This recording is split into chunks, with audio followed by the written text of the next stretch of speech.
ચાલો વિદ્યાર્થી મિત્રો, તમે લખો, હું લખાવું છું, તમે લખો. ત્યાં જઈને એક ફોન લેતા આવો, તો થોડો નાસ્તો તમે લાવશો તમે. તો આ પ્રકારના જે વાક્યો જે છે મિત્રો, એ શું કહેવાને માટે માગે છે સમજો તમે. ત્યાં બહાર જાઓ છો તો થોડો નાસ્તો મારા માટે લાવજો. આ જે વાક્ય જે છે તમને કંઈક ક્રિયા કરવાની પ્રેરણા આપી. મેં તમને એવું કહ્યું કે તમે બહાર જાઓ ત્યારે નાસ્તો લાવજો, તો નાસ્તો લાવજો આ ક્રિયા કરવાની પ્રેરણા આપી. એટલે કે આ પ્રેરક થયું. બીજા શબ્દોમાં એમ કહી શકાય કે આ એક વાક્યનો પ્રકાર પણ થયો, પ્રેરક વાક્ય. અગાઉ કર્તરી વાક્ય, કર્મણી વાક્ય, ભાવે વાક્ય જોયું હતું. એ જ પ્રમાણે આ પણ વાક્યનો પ્રકાર છે, એના જે પ્રેરક વાક્ય. તો બસ મિત્રો, મારે તમને આવા પ્રેરક વાક્ય મારે તમને શીખવવા છે. તો પ્રેરક વાક્ય શીખવાને માટે આપ સૌનું આ મંચ પરથી હાર્દિક સ્વાગત કરું છું. પ્રેરક વાક્યમાં એની માહિતી મેળવે. પ્રેરક વાક્ય એટલે શું? તો સામાન્ય વ્યાખ્યા આ પ્રમાણે બને. તમને ચિત્ર દોરીને બતાવો. આ એ વ્યક્તિ છે અને આ જે છે એ બી વ્યક્તિ છે. તો આ વ્યક્તિ આને કામ કરવાને માટે જે પ્રેરણા આપે એટલે પ્રેરક થયું. અથવા તો આ વ્યક્તિ આને ક્રિયા કરવા માટે જે પ્રેરણા આપે એને પ્રેરક કહેવામાં આવે. હું લખું છું અને હું તમને એમ કહું કે શિક્ષક લખે છે તો ક્રિયા હું કરું છું, પણ શિક્ષક લખાવે છે એટલે શિક્ષક પોતે લખતા નથી, વિદ્યાર્થીઓ પાસે કે બાળકો પાસે લખાવે છે. આ પ્રેરક થયું. અને આપણે આ પ્રમાણેનું પ્રેરક વાક્ય છે, પુનઃ પ્રેરક વાક્ય છે, એની પણ આપણે વારંવાર વાતચીતમાં ઉપયોગ કરતા હોય છે. મોબાઈલનું બેલેન્સ પતી ગયું હોય તરત આપણે કહીએ, યાર ફલાણી કંપનીનું કાર્ડ છે મારી પાસે, તો 500 રૂપિયાનું જરા બેલેન્સ કરી દેજે ને. તો સામેવાળી વ્યક્તિ બેલેન્સ કરે છે એ આપણા કહેવાથી તેને બેલેન્સ કરે. આ પ્રેરક થયું. એટલે એના આધારે વ્યાખ્યા આ પ્રમાણે બને છે કે એક વ્યક્તિ બીજી વ્યક્તિને ક્રિયા કરવાની પ્રેરણા આપે. એક વ્યક્તિ બીજી વ્યક્તિને ક્રિયા કરવા માટે જણાવે છે, તેને પ્રેરક વાક્ય કહેવામાં આવે છે. તો આવા જ મારે તમને રસપ્રદ વાક્યોની માહિતી આપી છે. પ્રેરક વાક્ય કોને કહેવામાં આવે? ક્રિયાપદમાં જ્યારે ક્રિયા કરવા માટે પ્રેરવાનો અર્થ હોય. કોઈ વ્યક્તિ છે એને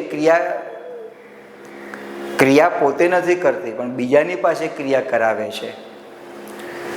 ક્રિયા કરવા માટે પ્રેરવાનો અર્થ હોય કે ક્રિયા કરવા માટે ઉત્તેજિત કરે, અન્ય વ્યક્તિને ક્રિયા કરવા માટે ઉત્તેજિત કરે એવો ભાવ હોય તો તેવી વાક્ય રચનાને શું કહીએ છીએ? પ્રેરક વાક્ય કહેવામાં આવે છે.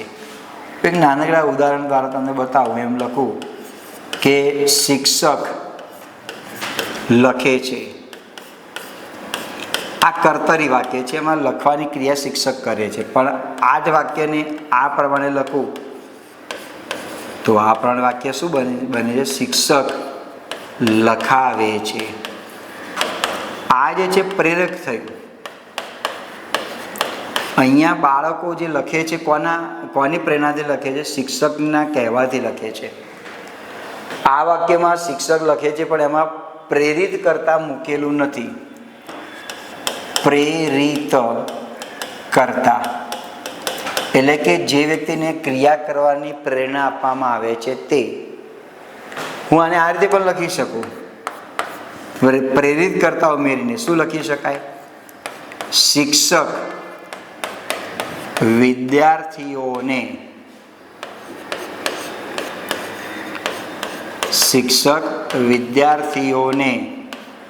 લખાવે છે. હું આમ પણ લખી શકું. આ પણ પ્રેરક જ થયું. પણ બંને વચ્ચેનો ફેર કેટલો છે? અહીંયા પ્રેરિત કરતા મૂકેલું નથી, અહીંયા પ્રેરિત કરતા મૂકવામાં આવેલું છે. બસ આટલું જ ફેર થયું. તો આવી જાણકારી મિત્રો આપણે જોઈએ બીજા કેટલાક ઉદાહરણ દ્વારા. પ્રેરિત કરતા જે છે આને પ્રેરિત કરતા કહેવામાં આવે. પ્રેરિત કરતા આને આ જે છે કર્તા છે, કર્તાના કહેવાથી આ ક્રિયા કરે છે. અહીંયા પ્રત્યય લાગે ને લાગે, પાસે લાગે, દ્વારા લાગે, મારફત લાગ્યા લાગે. શિક્ષક વિદ્યાર્થીઓ પાસે લખાવે છે. શિક્ષક વિદ્યાર્થીઓ દ્વારા લખાવે છે. શિક્ષક વિદ્યાર્થીઓને લખાવે છે. હા, એટલે અહીંયા પ્રેરિત કર્તાને ને, પાસે, દ્વારા એવા પ્રત્યય લાગે ત્યારે આપણું વાક્ય જે છે પ્રેરિત કર્તા બને છે. પ્રેરિત કર્તા ને, પાસે, દ્વારા, મારફત આ બધા નામયોગી છે. એ લાગે અને ક્રિયાપદમાં થોડો ફેરફાર થાય, જેમ કે લખે છે, લખાવે છે, કરે છે, કરાવે છે, એ પ્રમાણે તો વાક્ય પ્રેરિત વાક્ય જે આગળ બનતું હોય છે. કેટલાક ઉદાહરણ લખીએ. દાખલા તરીકે પહેલું વાક્ય છે બા પત્ર લખે છે, કર્તરી વાક્ય છે. મારે ને અને પ્રેરક વાક્ય બનાવવું છે. તો જો આ વાક્યની અંદર મેં પ્રેરિત કરતા મૂકેલું નથી, અધ્યાહાર છે, અનનોન છે. હું ખાલી ફેરફાર આમાં જ કરીશ. બા પત્ર લખાવે છે, આ પ્રેરક વાક્ય ત્યાં આગળ થયું. બા પત્ર પોતે લખતા નથી પણ બીજાની પાસે લખાવે છે. મારે આ રીતે નથી લખવું, ચલો મારે પ્રેરિત કરતા મૂકવું છે તો આ રીતે પણ લખી શકું. બા મધુ પાસે, બા મધુ પાસે પત્ર લખાવે છે. તો અહીંયા મેં પ્રેરિત કરતા મૂક્યું, મધુ પાસે પ્રેરિત કરતા મૂક્યું, મધુ પાસે, મધુ દ્વારા, મધુ મારફત એમ. મેં દહીં ખાધું, આ કર્તરી વાક્ય છે. મારે પ્રેરક બનાવવું છે તો શું બને? મેં દહીં ખવડાવ્યું. અહીંયા પોતે નથી ખાધું પણ બીજાને ખવડાવ્યું છે. આ પ્રેરક વાક્ય થયું ત્યાં આગળ. શિક્ષક દાખલા ગણે છે, અહીંયા પોતે શિક્ષક દાખલા ગણે છે. આ કર્તરી વાક્ય છે, ત્રીજું વાક્ય. પણ આ પ્રમાણે વાક્ય આવે કે શિક્ષક વિદ્યાર્થી પાસે દાખલા ગણાવે છે. આ વિદ્યાર્થી પાસે આ પ્રેરિત કરતા છે, પ્રેરિત કરતા છે, આ પ્રેરિત કરતા છે ને. પ્રેરિત કરતા ને, પાસે, દ્વારા, મારફત જેવા નામયોગી તે દર્શાવાય છે. તો અહીંયા નામયોગી કયું છે? પાસે છે. અહીંયા નામયોગી કયું હતું? ત્યાં આગળ પાસે છે. તો આ પ્રમાણે કર્તરીમાંથી પ્રેરક વાક્ય ત્યાં આગળ બનાવવાનું આવે. પણ માનો કે તમને ઊંધો પ્રશ્ન પૂછ્યો કે પ્રેરક વાક્ય છે અને કહ્યું કે એ જ વાક્યને તમે પ્રેરક વાક્ય છે અને કહ્યું કે એને કર્તરી વાક્યમાં ફેરવો, તો શું કરવાનું? આ તમે વાક્ય આપેલું હોય, આ પ્રેરક વાક્ય છે અને એવું કહેવામાં આવે છે કે આ વાક્યને કર્તરી વાક્યમાં ફેરવો, તો તમારે માત્ર અહીંયા જ ફેરફાર કરવાનો. લખાવે એના બદલે મૂળ રૂપ મૂકવાનું, લખે છે, બા પત્ર લખે છે. ઊંધો તમારે ઘેર પાડી દો, રિવર્સ ઘેર તમારે કરવાનું રહેશે. બસ આ પ્રમાણે આપણે કર્તાને આપણે ત્યાં બનાવીશું. બીજું લઈએ, ઉદાહરણ લખીએ. તમારે વ્યાકરણ શીખવું છે, કર્તરી છે. તમારે વ્યાકરણ શીખવું છે, મારે પ્રેરક બનાવવું છે તો શું બને? તમારે વ્યાકરણ શીખવાડવું છે. પ્રશ્નાર્થ આવ્યો. તમારે વ્યાકરણ શીખવાડવું છે. અહીં આ વાક્યમાં પ્રેરિત કરતા મૂકેલો નથી. મારે મૂકવો તો મૂકી શકું. તમારે વિદ્યાર્થીઓને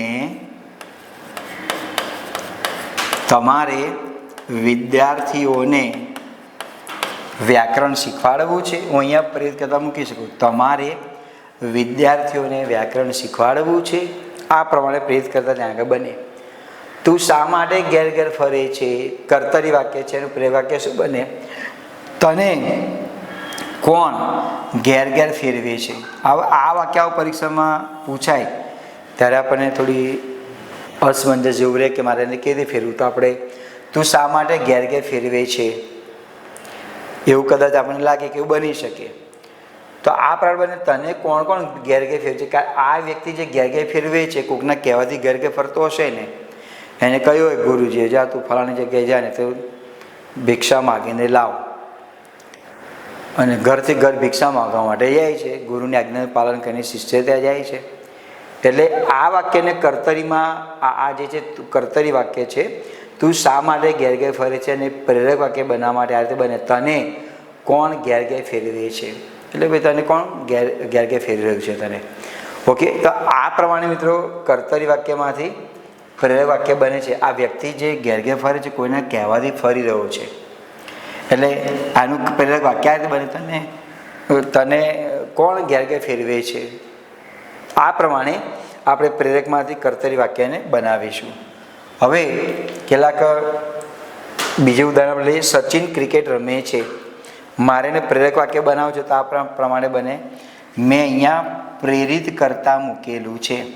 સચિન બાળકને ક્રિકેટ, અને ક્રિયાપદમાં ફેરફાર થશે, સચિન બાળકને ક્રિકેટ રમાડે છે. યા તમે આ રીતે પણ લખી શકો, સચિન બાળક પાસે ક્રિકેટ રમાડે છે. બાળક દ્વારા, બાળક મારફત ક્રિકેટ રમાડે છે. તો આ એનો ભાવ તમે સમજો. આ ક્રિયા કરવાનો ભાવ, ક્રિયા કરવાની પ્રેરણા છે. સચિન બાળકને ક્રિકેટ રમાડે છે, ક્રિયા કરવાની પ્રેરણા બતાવે છે. તો જ્યારે આ પ્રમાણે ક્રિયા કરવાની પ્રેરણા હોય ત્યારે એ જે વાક્ય જે છે પ્રેરક વાક્ય બનતું હોય છે. હવે પ્રેરક વાક્યના કેટલાક પોઈન્ટ છે, તમે ધ્યાનમાં રાખો. આ ક્રિયાપદ છે રમ.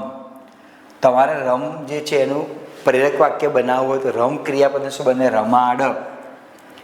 રમાડાવ પુનઃ પ્રેરકમાં આ પ્રેરક છે અને આ જે છે એ પુનઃ પ્રેરક છે. રમ, રમાડ, રમાડાવ. આપ પ્રેરક અપાવ, પુનઃ પ્રેરકમાં અપાવડાવ. પછી લખ પ્રેરક લખાવ, પુનઃ પ્રેરકમાં બને છે લખાવડાવ. દોડ પ્રેરક દોડાવ, દોડાવડાવ. કાપ કપાવ, કપાવડાવ.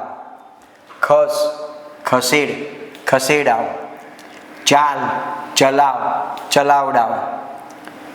પડ પડાવ, પડાવડાવ. બોલ બોલાવ, બોલાવડાવ. તો આ પ્રમાણે જે વાક્યો જે તમને જે ક્રિયાપદના તમને જે બતાવે મિત્રો, આ ક્રિયાપદ આટલા જ નથી, આ તો અસંખ્ય ક્રિયાપદો છે. તમને ખ્યાલ પડે કે પ્રેરક હોય તો આ પ્રમાણે બને, પુનઃ પ્રેરક હોય તો આ પ્રમાણે બને. આમ તો સામાન્ય રીતે તમારે આટલું ધ્યાનમાં રાખવાનું. આડ પ્રત્યય લાગે, આડ જોમાં આડ પ્રત્યય લાગેલો છે, રમાડ આડ છે. અને અહીંયા ડાવમાં આ પ્રત્યય લાગે છે, આવ. એટલે મોટે ભાગે જ્યારે તમે પ્રેરક વાક્ય બનાવો ત્યારે આડ પ્રત્યય લાગે, આડ.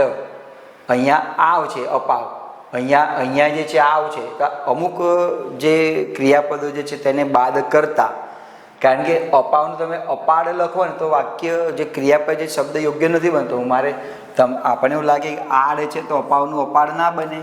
હવે આપ નક્કી કરો કે અપાડ શબ્દ સાચો છે કે ખોટો છે. આ કોઈ શબ્દ સાચો નથી, મતલબ છે જ નહીં. એટલે કેટલાક શબ્દો એવા તમને જોવા માટે મળશે કે તેમાં કેટલીક એમાં મર્યાદા જોવા માટે મળે છે. બાકી પ્રેરક જો ક્રિયાપદ હોય અને તેનું પ્રેરક તમે વાક્ય બનાવો તો આડ પ્રત્યય લાગે, અને એનું પુનઃ પ્રેરક તમે બનાવો તો કયો પ્રત્યય લાગે? આ પ્રત્યય લાગતો હોય છે. તો આ સાથે મિત્રો આપણે કેટલાક બીજા ઉદાહરણો આપણે લઈએ કે એની માહિતી મેળવીએ પ્રેરક વાક્ય અને પુનઃ પ્રેરક વાક્યની. પુનઃ પ્રેરક વાક્ય કોને કહેવામાં આવે? તો એના માટે આપણે નાનકડી આપણે આકૃતિ દોરીએ. આ એ વ્યક્તિ છે, આ બી વ્યક્તિ છે, અને આ જે છે એ સી વ્યક્તિ છે. એ બી અને સી આ વ્યક્તિ આને ક્રિયા કરવાનું કામ આપે છે ત્યાં સુધી પ્રેરક થયું. પણ આ વ્યક્તિ આને ક્રિયા કરવાનું કહે છે તો એ તમારે થયું પુનઃ પ્રેરક થયું. તો આના આધારે વ્યાખ્યા શું આવે? એક વ્યક્તિ બીજી વ્યક્તિને, બીજી વ્યક્તિ ત્રીજી વ્યક્તિને ક્રિયા કરવાની જે પ્રેરણા આપે તેને પુનઃ પ્રેરક વાક્ય કહેવામાં આવે છે. પુનઃ એટલે ફરીથી, એના એ જ ક્રિયાને ફરીથી કરવાની છે. એક વ્યક્તિ આ વ્યક્તિ નથી કરતો એટલે આને કહે છે ભાઈ, તો આ પુનઃ પ્રેરક ત્યાં આગળ થયું. તો આપણે આવા કેટલાક ઉદાહરણો લઈએ, તેના આધારે તમને ખ્યાલ પડે પુનઃ પ્રેરક વાક્યમાં શું આવે. હવે પ્રેરિત કરતા જે અગાઉનો નિયમ છે એ જ નિયમ અહીંયા લાગે છે કે પ્રેરિત કરતા હોય ને પાસે, દ્વારા અને મારફત જેવા નામયોગીથી તેને દર્શાવવામાં આવતું હોય છે. દાખલા તરીકે માધુરી હાલડું ગાય છે, સાદું વાક્ય છે, એટલે કે કર્તરી વાક્ય છે. મારે ને પ્રેરક બનાવવું છે તો શું બને? માધુરી હાલડું. અહીંયા ફેરફાર થાય, ગાયના બદલે આવે ગવડાવે છે. હવે ગાય છે તો આપણે આ પ્રત્યય લગાવો તો શું બને? ગવાવે છે. આવું ક્રિયાપદ બને? આ ના બને. આમ એટલે ત્યાં ડાવ પ્રત્યય લગાવડે. એટલે અમુક શબ્દ એવા છે તેમાં એની એવું કહેવાય કે મર્યાદા ત્યાં લાગી જતી હોય છે. એટલે માધુરી હાલડું ગવડાવે છે, અહીંયા પોતે માધુરી હાલડું ગાય છે. બીજા વાક્યમાં માધુરી હાલડું ગાતી નથી, બીજા કોઈની પાસે ગવડાવે છે. આ વાક્યમાં પ્રેરિત કરતા એટલે કે એક વ્યક્તિ બીજી વ્યક્તિને ક્રિયા કરવાની જે પ્રેરણા આપે એ અહીંયા આગળ છે નહીં. હવે ત્રીજું વાક્ય જે છે આ જ વાક્ય, એમાં અમે પ્રેરિત કરતા મૂક્યું છે. આવી માધુરી હાલડું ગવડાવે છે, પણ કોની પાસે? જયા પાસે. આ બંને વાક્ય સાચા છે. તમે આમ પણ લખી શકો, આમ પણ લખી શકો. અહીંયા છે પ્રેરિત કરતા ઉમેરીને, આમાં પ્રેરિત કરતા નથી.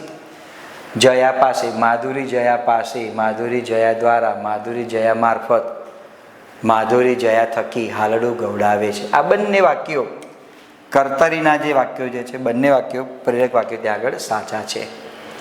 હવે મારે આને પુનઃપ્રેરક બનાવવું છે. તો જો માધુરી આ પહેલી વ્યક્તિ, આ બીજી વ્યક્તિ, જયા દ્વારા, અને આ ત્રીજી વ્યક્તિ જયા દ્વારા માયા પાસે હાલડું ગવડાવે છે. થઈ બે વ્યક્તિ. આ એ, આ બી અને આ સી. આ વ્યક્તિ આને કહ્યું, આને કામ આને સોંપ્યું. પુનઃપ્રવૃત્તિ પોતે ગાતી માધુરી જયાને કહ્યું તું હાલડું ગા, જયાએ એ કામ માયાને આપ્યું. આને પુનઃપ્રયોગ કહેવામાં આવે. હવે પરીક્ષાની અંદર તો અન્ય વાક્ય તમને એવા પણ આપેલા હોય. ચલો, તમને આ કશું જ આપ્યું નથી, જયા દ્વારા માયા પાસે આ કશું જ આપ્યું નથી, અને માત્ર તમને આટલું જ વાક્ય આપ્યું છે, માધુરી હાલડું ગવડાવે છે. તો વાક્યનો પ્રકાર પુનઃપ્રયોગ થયો. તમને આના આધારે ખ્યાલ પડે, ગવડાવે છે, માધુરી હાલડું ગવડાવે છે. બરાબર છે? એટલે આ પણ પુનઃપ્રયોગ છે. હવે પાછો પ્રશ્ન આપણને બને કે અહીંયા પણ ગવડાવે છે, માધુરી હાલડું ગવડાવે છે. અહીંયા પણ એવો શબ્દ લખેલો છે, માધુરી હાલડું ગવડાવે છે. તો ગવાવે છે એવો શબ્દ આવે જ નહીં, ગવડાવે છે આવે. એટલે ઓપ્શન જોવા પડે. ઓપ્શનમાં પ્રેરક વાક્ય આપેલો તો પણ સાચું બને, કારણ કે અમે અહીંયા સ્પષ્ટ ભાવ પ્રગટ થતો નથી. અને પ્રેરક નથી આપ્યું તો પુનઃપ્રેરક પણ ત્યાં આગળ સાચું બનતું હોય છે. એટલે આને મારે પુનઃપ્રેરકમાં મૂકવું હોય તો પણ મૂકી શકાય. આ તો છે જ ઓલરેડી. આને મારે પ્રેરકમાં મૂકવું હોય તો પણ મૂકી શકાય, કારણ કે ક્રિયાપદમાં કોઈ ફેરફાર જ નથી. ગવડાવે છે, ગવડાવે છે, આ બે મેં નામ ઉડાડી દીધા.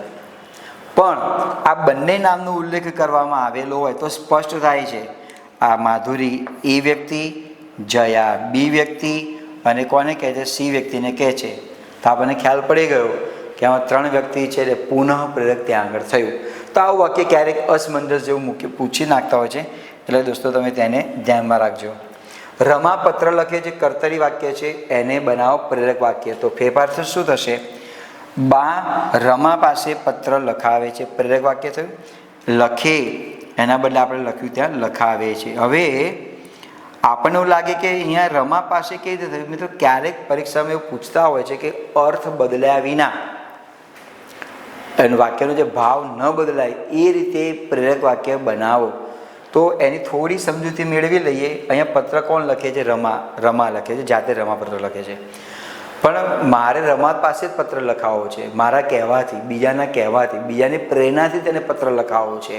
તો વાક્ય આ પ્રમાણે બને, બા રમા પાસે પત્ર લખાવે છે. બરાબર?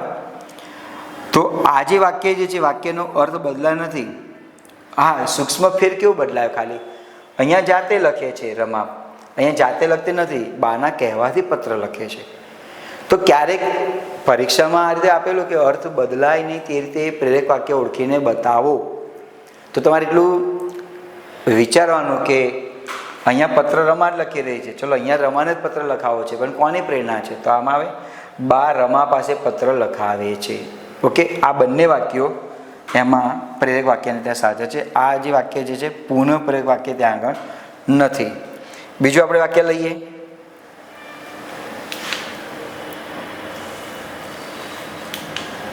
હું કામ કરું છું, કર્તરી વાક્ય છે.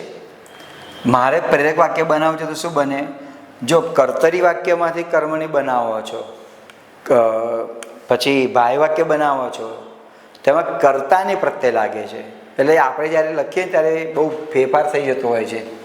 આ પણ વાક્ય આપેલું હોય, હું કામ કરું છું, હું કામ કરું છું, કર્તરી છે, સાદું વાક્ય છે. મારે એને કર્મણી વાક્ય બનાવવું છે તો કર્મણીમાંનો નિયમ શું છે? અહીંયા પ્રત્યય લાગે તો એનું કર્મણી આ પ્રમાણે બને, મારાથી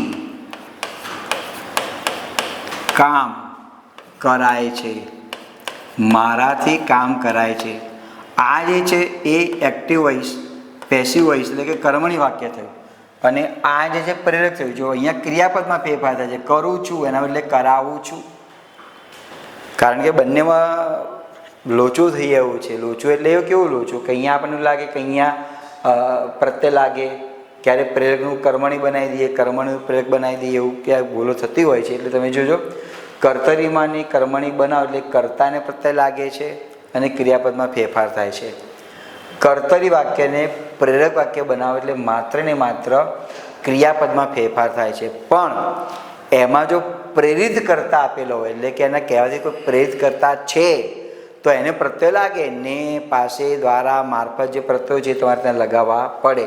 એટલે કે આનો પણ તમારે અભ્યાસ કરવો ત્યાં જરૂરી છે. હું મિત્ર દ્વારા કરીના પાસે કામ કરાવડાવું છું, પુનઃ પ્રેરક થયું. આ પહેલી વ્યક્તિ છે હું, એને કોને કામ સોંપ્યું? મિત્રાને કામ સોંપ્યું. આ બી. પછી મિત્રાને ના ગમ્યું તો મિત્રએ કોને કામ સોંપ્યું? કરીનાને કામ સોંપ્યું. તો થઈ ગયું પુનઃ પ્રેરક. ચલો હજી ખબર નથી પડતી તો આપણે ક્રિયાપદને ઓળખીએ. કરું છું પ્રેરકમાં કરાવું છું, પુનઃ પ્રેરકમાં બને છે કરાવડાવું છું. પુનઃ પ્રેરકમાં બને કરાવડાવું છું. લખું છું, લખાવે છે, લખાવડાવે છે. તો આ જે પ્રત્યયો જે છે તેના આધારે પણ ખ્યાલ પડી જાય છે કે આપેલું વાક્ય પુનઃ પ્રેરક છે. એટલે એના જ ક્રિયાને ફરીથી કરવામાં આવી રહી છે માટે તે પુનઃ પ્રેરક વાક્ય બને છે. તો આ બહુ સ્વાધ્યાય નાનું જ છે. આ જે ચેપ્ટર જે છે પ્રેરક વાક્ય અને પુનઃ પ્રેરક વાક્ય નાનું જ છે. કારણ કે વાક્યના પ્રકારોમાં બધું અંદર આવી જતું હોય છે. ઘણી બુક્સની અંદર એક સાથે આપી દીધેલું છે વાક્યના પ્રકારો. એમ કહીને વાક્યના પ્રકારોમાં કર્તરી, કર્મણી, ભાવે, પ્રેરક, પુનઃ પ્રેરક, સાદું, સંયુક્ત, જટિલ સંયુક્ત બધું આપેલું છે. પણ અહીંયા આપણે અલગ અલગ તેના ચેપ્ટર પાડેલા છે જેથી તમને વાંચવામાં સરળતા રહે. આપેલા વાક્યને પ્રેરક વાક્યમાં ફેરવો. મારે આને પ્રેરક વાક્ય બનાવવું છે તો શું પ્રેરક વાક્ય બને? માતા રસોઈ પીરસે છે. હું અહીંયા જ ફેરફાર કરીશ. આને મારે ફેરવવું છે પ્રેરક વાક્યમાં તો પીરસે છે એના બદલે શું આવે? આ તો એમને એમ રહેશે, માતા રસોઈ પીરસાવે છે. આ થયું પ્રેરક વાક્ય થયું. માતા રસોઈ પીરસાવે છે. પોતે નથી પીરસી. મારે કોઈ કરતા મૂકવો છે તો આ રીતે વાક્ય બને, માતા મહારાજ પાસે રસોઈ પીરસાવે છે. એ મેં પ્રેરિત કરતા મૂક્યું. હું દરેકમાં નથી લખવાનું પણ એકમાં તમને સમજાવી દઉં છું. માતા મહારાજ પાસે રસોઈ પીરસાવે છે. આ પણ પ્રેરક વાક્ય થયું. ફેર એટલો છે કે અહીં મેં પ્રેરિત કરતા મૂકેલું છે. બંને વાક્ય સાચા છે. આમ પણ લખાય અને આમ પણ લખાય. બંને વાક્ય સાચા છે. ઓકે, બીજું વાક્ય આપણે લઈએ. બા હાલરડું ગાય છે. બનાવો પ્રેરક વાક્ય શું બને? બા હાલરડું. અહીંયા ફેરફાર કરીશું, ગાય છે એટલે 4 પગવાળી નહીં, સિંગિંગના અર્થમાં છે. ગવડા અહીંયા ગવાવે છે એવું ના બને, ગવડાવે છે એવું બને. તમે ગવાવે છે એવું લખો તો આવો કોઈ શબ્દ છે જ નહીં. પછી તમે બનાવો અલગ વસ્તુ છે પણ આવો શબ્દ ત્યાં આગળ છે જ નહીં. બા હાલરડું ગવડાવે છે આ પ્રમાણે ત્યાં આગળ બને. બા હાલરડું ગવડાવે છે. પ્રેરક છે. મારે કોઈ પ્રેરિત કરતા મૂકવું છે તો પણ મૂકી શકાય. બા ગીતા પાસે હાલરડું ગવડાવે છે એમ પણ તમે મૂકી શકો. સુશીલા ટેલિફોન પાસે અટકી ગઈ. પ્રેરક વાક્ય બનાવો તો શું બને? સુશીલા ટેલિફોન પાસે. અહીંયા ફેરફાર થશે, અટવાઈ જવાયું એમ. અટવાઈ જવાયું. ગવાયો શબ્દ બને નહીં, અટવાઈ જવાયું. આ જૂના અભ્યાસક્રમમાં ધોરણ 10ના પાઠ્યપુસ્તકનું ઉદાહરણ છે. સુશીલા ટેલિફોન સુશીલા ટેલિફોન પાસે અટકી ગઈ, સુશીલા ટેલિફોન પાસે અટવાઈ જવાયું. હવે આપણને કદાચ એવું લાગે કે અહીં થી પ્રત્યય મૂકો, તો હવે મિત્રો થી પ્રત્યય મૂકો ને તો એ જે છે પાછું તમારે કર્મણીમાં થઈ જાય. સુશીલા દ્વારા એવું ના આવે. ટેલિફોન પાસે અટવાઈ જવાયું, સુશીલા ટેલિફોન પાસે અટકી ગઈ, અટકીનું અટવાઈ બને, અટવાવાય એવું પણ ના થાય, અટવાવાઈ ગયું. સુશીલા ટેલિફોન પાસે અટવાવાઈ ગયું ના બને. એટલે આપણને ત્યાં આગળ બને એ પ્રત્યય મૂકો તો અર્થ બદલાઈ જાય છે, માટે મેં ત્યાં કે પ્રત્યય મૂકેલું નથી. અથવા તો તમે આટલું લખી શકો, ટેલિફોન પાસે અટવાઈ જવાયું. તો સુશીલા જે છે આને અધ્યાહાર તરીકે આપણે કાઢી દેવું પડે તો વાક્ય સંપૂર્ણપણે સાચું બને. ટેલિફોન પાસે અટવાઈ જવાયું, પણ કોનાથી? સુશીલાથી. એટલે સુશીલા કાઢી અને આપણે ત્યાં આગળ બનાવી શકીએ. કારણ કે સુશીલા પછી પ્રત્યય લાગે તો કર્મણી થઈ ગયું. સુશીલાથી આપણે તો ત્યાં બનાવીએ છીએ, પ્રેરક વાક્ય બનાવીએ છીએ. ટેલિફોન પાસે અટકી ક્રિયાપદ છે, એના બદલે બને અટવાઈ ગઈના બદલે બને છે અટવાઈ જવાયું. ઓકે. તેણે એક કવિતા ગાઈ, બનાવો પ્રેરક વાક્ય તો શું બને? તેણે એક કવિતા ગાઈ. આપણે અહીંયા ફેરફાર કરવાનો છે, પ્રેરક વાક્ય બનાવવાનું છે. તો શું આવે? તેણે એક કવિતા ગાઈ, એનું બને ગવડાવી. તેણે એક કવિતા ગવડાવી. પોતે નથી ગાઈ, બીજાની પાસે ગવડાવી. પ્રેરક વાક્ય થયું. આને જ મારે કર્મણી બનાવવું છે તો શું બને? તેણે એક કવિતા ગવડાવી, એના બદલે તેનાથી, એમ તેનાથી એક કવિતા ગવાઈ. તો એ ત્યાં કર્મણી ત્યાં થઈ ગયું, પણ આપણે બને છે પ્રેરક વાક્ય. લતાએ દેશભક્તિનું ગીત ગાયું, પ્રેરક વાક્ય બનાવો. તો આપણે હું અહીંયા છે ને એક પ્રેરિત કરતા મૂકીને વાક્ય લખીશ. અહીંયા પ્રેરિત કરતા મૂકેલા નથી. લતાએ મુકેશ પાસે, લતાએ મુકેશ પાસે, લતાએ મુકેશ દ્વારા, મુકેશ પાસે દેશભક્તિનું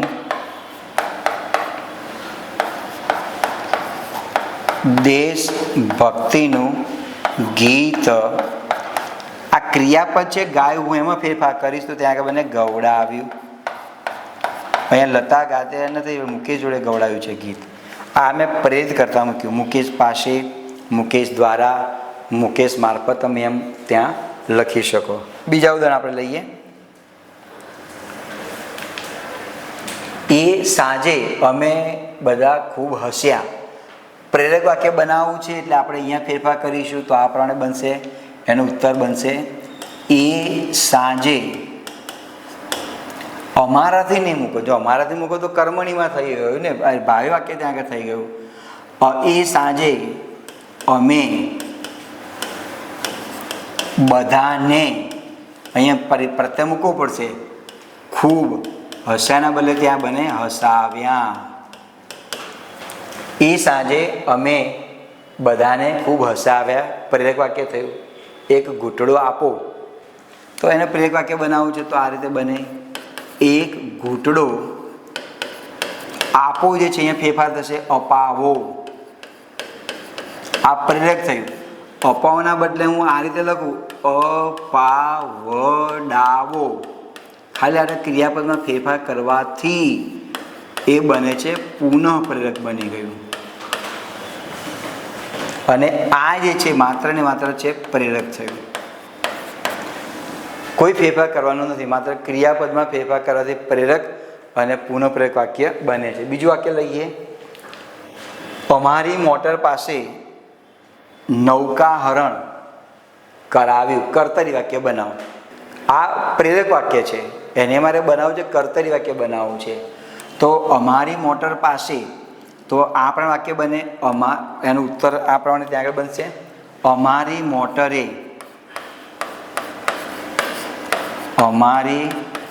મોટરે નૌકાહરણ કર્યું.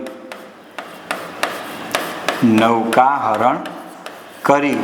આ જે વાક્ય જે છે એ કર્તરી વાક્ય થયું. આ પ્રેરક છે. અમારી મોટર પાસે નૌકાહરણ કરાવ્યું. કોઈએ કહ્યું ભાઈ આને કાંટો મારી આપો, એટલે નૌકાહરણ કર્યું. અને મારે કર્તરી બનાવું છું ત્યારે બને અમારી મોટરે નૌકાહરણ કર્યું. કર્તરી વાક્ય આ પ્રમાણે ત્યાં બને. શિક્ષક ભણાવે છે, પુનઃપ્રેરક વાક્ય બનાવો. હવે બે રીતે બની શકે, આપણે બે રીતે બનાવીએ. એક તો આ પ્રમાણે બની શકે, શિક્ષક ભણાવડાવે છે. બરાબર, હું પ્રેરિત કરતા મૂકીને લખી શકું. આ પ્રમાણે પણ બની શકે, શિક્ષક આચાર્ય દ્વારા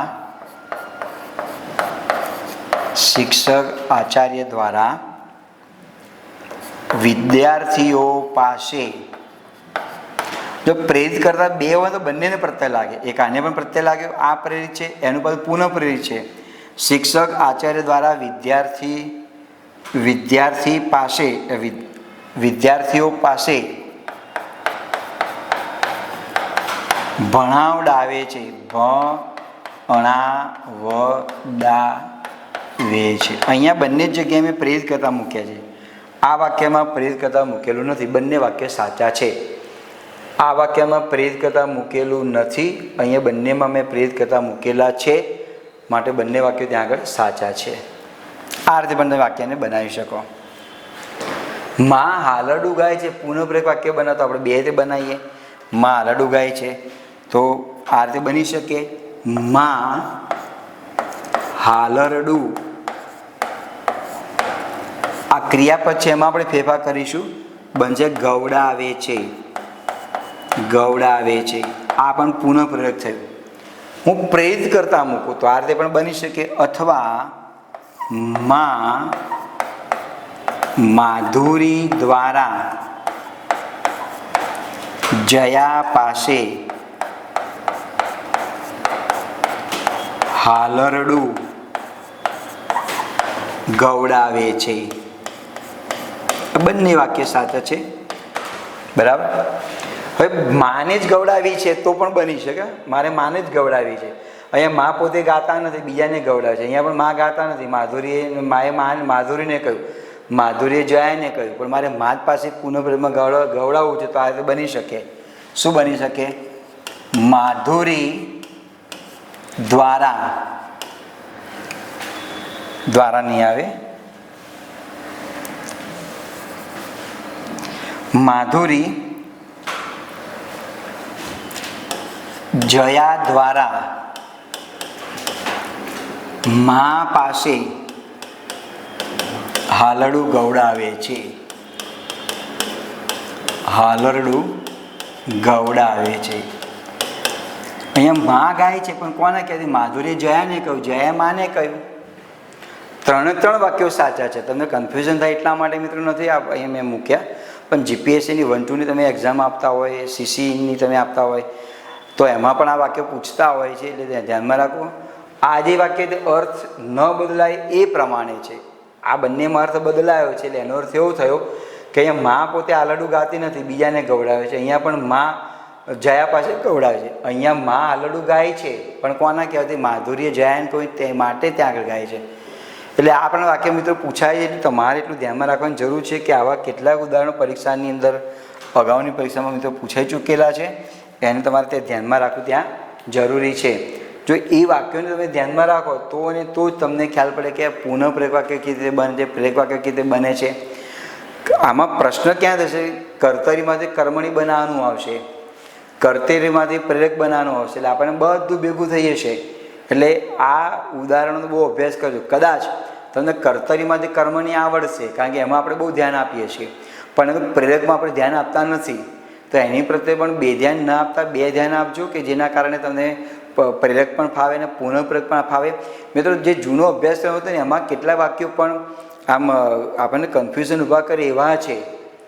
હવે નવો અભ્યાસક્રમ આવ્યો તો એમાં પણ વાક્યો કેટલાક જુદા પ્રકારના નિયમો ત્યાં એડ થયેલા છે. એટલે અમુક વાક્યો મેં તમને જૂના અભ્યાસક્રમ પ્રમાણે લખેલા છે, કારણ કે જૂના અભ્યાસક્રમ પ્રમાણે પણ પરીક્ષામાં વાક્ય પૂછી નાખે, એવું જરૂર નથી કે ના પણ પૂછે. એટલે તમારે એ ધ્યાનમાં રાખવું જરૂર છે. હવે અભ્યાસક્રમ બદલાઈ ગયો હતો છેલ્લા 5-એક વર્ષથી. એની પહેલાંનું જે પાઠ્યપુસ્તક હતું એમાં કર્તરી કર્મણી ધોરણ 10માં આવતું હતું. એમાં કેટલાક ઉદાહરણો પણ જે છે એનો પણ આપણે અહીં સમાવેશ કરેલો છે. તો મિત્રો આ જૂનું અને નવું, નવું અને જૂનું બંનેને ભેગા કરી અને પ્રેરક જે છે એ પ્રેરક વાક્યને હું પણ તમને પ્રેરણા આપું છું કે આવી રીતે પ્રેરક વાક્ય બનાવો કે જેના કારણે તમને સારા ગુણ પ્રાપ્ત થાય. એવી શુભેચ્છા સાથે મિત્રો પ્રેરક વાક્યને અને પુનઃ પ્રેરક વાક્યને પૂર્ણ કરીએ છીએ. આપ સૌનો ખૂબ આભાર. જય હિન્દ, જય જય ગરવી ગુજરાત.